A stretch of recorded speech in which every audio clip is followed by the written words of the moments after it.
by Yoo Jee-ho SEOUL, January 17. Yonhap, South and North Korea on Wednesday agreed to form a joint women's hockey team at the upcoming Winter Olympics south of the border, an unprecedented breakthrough in the history of sporting exchanges between the two.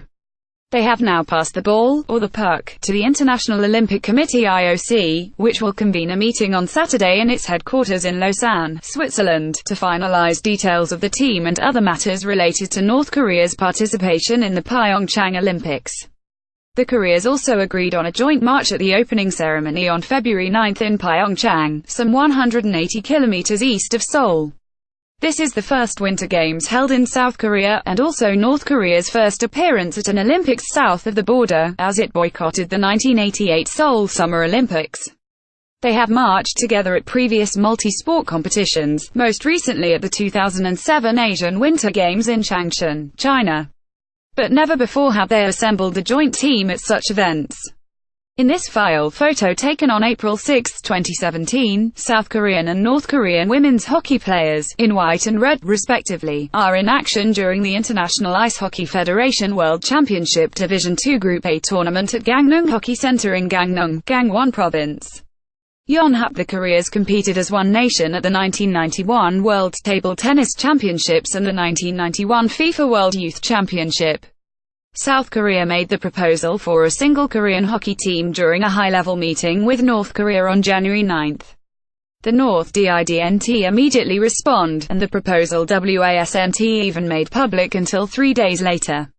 And when the two sides went back to the table Wednesday for a working-level meeting, they reached the historic agreement.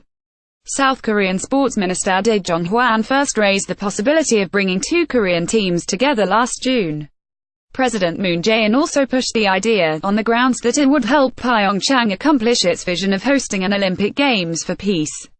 The idea faded in the ensuing weeks, however, amid a series of North Korean military provocations, including its sixth nuclear test in September. Critics for the joint team didn't believe it would be feasible anyway, because South Korean players would have to be cut and team chemistry would be affected. But this idea gained traction in the new year, after North Korean leader Kim Jong-un said in his New Year's address that he'd consider sending an athletic delegation to PyeongChang 2018. The two Koreas agreed on the single women's hockey team after about 2 weeks. Now the IOC and the International Ice Hockey Federation (IIHF) must determine the size of the joint team. South Korea is hoping to add a few North Korean players without cutting anyone from the 23-player South Korean roster. Actual game rosters are limited to 22 players, 20 skaters and 2 goalies. Officials here have said the IOC and the IIHF will seek understanding from other participating nations, because giving only the Korean team extra players can be seen as unfair.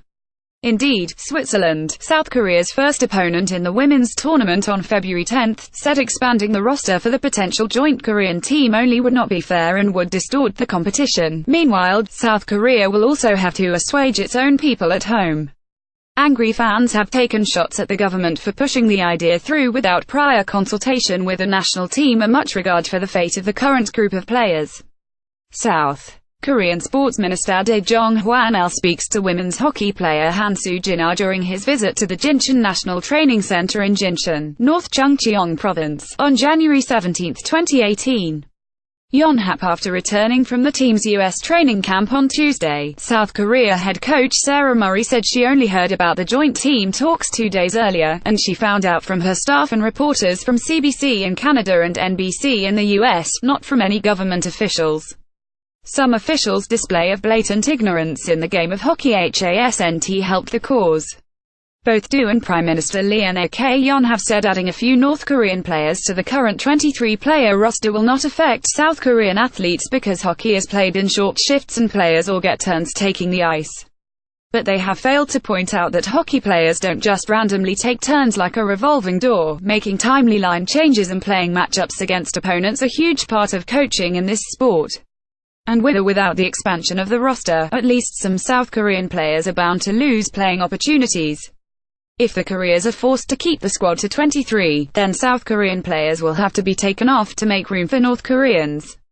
Even if the Olympic squad expands to more than 23, it's unlikely that Korea's opponents will agree to let the team carry more than 22 players to games. This means a few South Koreans could be forced to watch the action from the stands as healthy scratches. Then there is the practical problem of the benches and the locker rooms at Gangneung Hockey Centre in Gangneung, the venue for all preliminary women's games, because they've been built for 22 players only. Coach Murray has also spoken of damage to her team chemistry, saying it was dangerous to be adding new players this close to the Olympics. Because of the limited talent pool, the national team is the only women's hockey team in South Korea, and the current group of players has been preparing for PyeongChang 2018 together for the past 3-4 years. Throwing a few new players their way and expecting Murray to make it work, with the first game less than a month away, is simply asking too much. South Korea women's hockey head coach Sarah Murray speaks to reporters at Incheon International Airport on January 16, 2018. Yonhap and the talent discrepancy between the two Koreas is such that bringing North Koreans on board won't necessarily make Murray's team better. South Korea is number 22 in the world and on the rise, while North Korea is a team on the downslope at number 25. The two Koreas faced each other last April during the IIHF Women's World Championship Division II Group A tournament in Gangneung. South Korea shut out North Korea 3-0, and the game was more lopsided than the score indicates. Murray acknowledged that there are some hard-nosed players on the North Korean team, but she doesn't consider any of them good enough to crack South Korea's top three lines. Murray, who claimed to have been shocked to learn that joint team talks were ongoing this close to the Olympics, said everyone will have to earn her ice time, be it South Korean or North Korean. "I hope that I am not being pressured to play North Koreans," she said.